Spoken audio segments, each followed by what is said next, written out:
Hello. Nirbeeja Yoga is a yoga of being and becoming.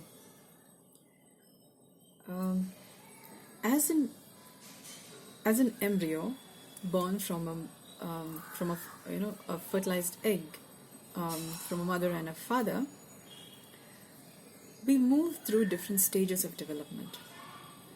And in each of these stages of development, there are different phases. There are different reasons for why an embryo survives the journey through development in the womb of a mother, right from movement through the fallopian tube right into the uterus, and then why does a fetus, if it has what it requires, what it takes to become a fetus, why does it become a fully grown, and what does it take for it to become a fully grown baby? And then again the movement from the womb of the mother to the outside world. Yeah, several of them do make it and some don't. Why does life move from one stage to another? Why does some people survive? Why don't others?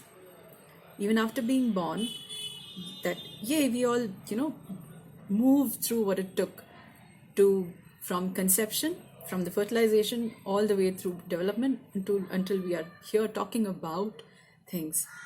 So we did win something. Yeah, we did win a survival requirement. Now the question is, why did we? Why did we versus some others didn't? And then why are some people healthy? Why are some people having diseases? Why are some people able to have miraculous recoveries? And some people are on chronic medications maybe, or different kinds of treatment, but are not quite bouncing back as much. What is missing? Why does anatomy behave the way it does? Why do we have the anatomy we do? Why does our physiology behave this way? And why are human beings different from other beings, or are we different? And in what way? What makes us humans? Now, these and more are the inquiries of Meristem intelligence, and finds and has solutions to several of the existential questions we have, and several of the functional deficits and problems arising from them, and what are the remedies that would help heal an aching humanity that is attempting in one way or the other to evolve into the next stages. Now, as a practitioner, as an inquirer into this very important field of living, realm of living, one of the challenges I do face is that I'm not just a person isolated in a realm of humanity. Yeah, I'm a social being living in a living planet, functioning in response to and in correspondence to what is right now. So our existing levels of health affects not only me but also other people.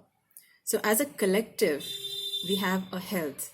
So consider the planet to be like a living organism, and that each one of us, plants, animals, microbes, humans, we are all part of the flora and fauna of this living organism that is Earth.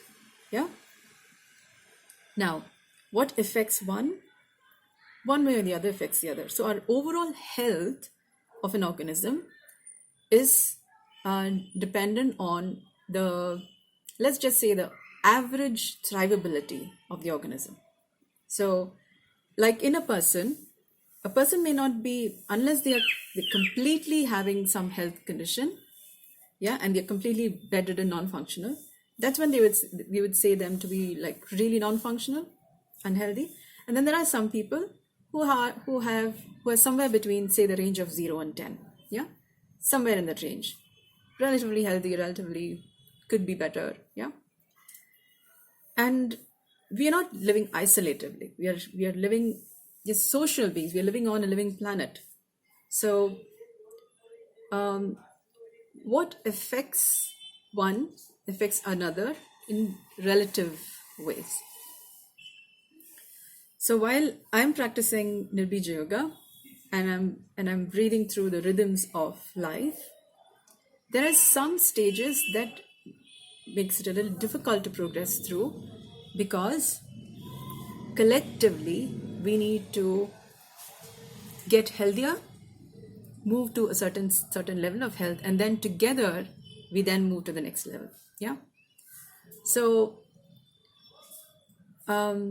so as a practitioner, there are things that I do practice regularly, and there are some things which requires for us to collectively get healthier, for us to then move to another better level of health as an individual and as a collective.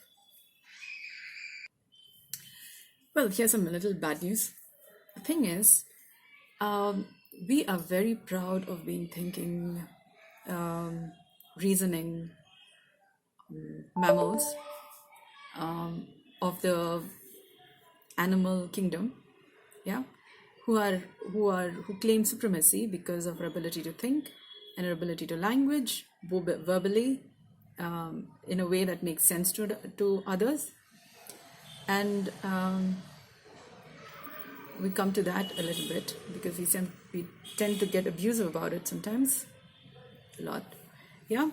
And to the point that sometimes you're completely senseless. You may be saying things that another person cannot understand, and we still continue, and we call it communication. And we still speak when nobody else is listening, which is also kind of regressive trait for a evolved animal. So, and there are reasons for it, and one of the main reasons is what we're very proud of is our cerebrum. A hyperplastic cerebrum is what is said to largely differentiate human beings from other animals. Yeah, and what has been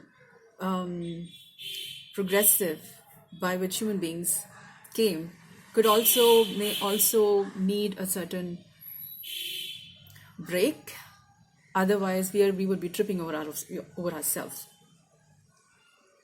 which is kind of seen by how we have oceans that needs cleaning and over exploitation of the environment, not knowing how much is enough, so that we are overproducing plastic. It's everywhere. We don't know when to stop and how to stop. So we kind of maybe tripping on ourselves. So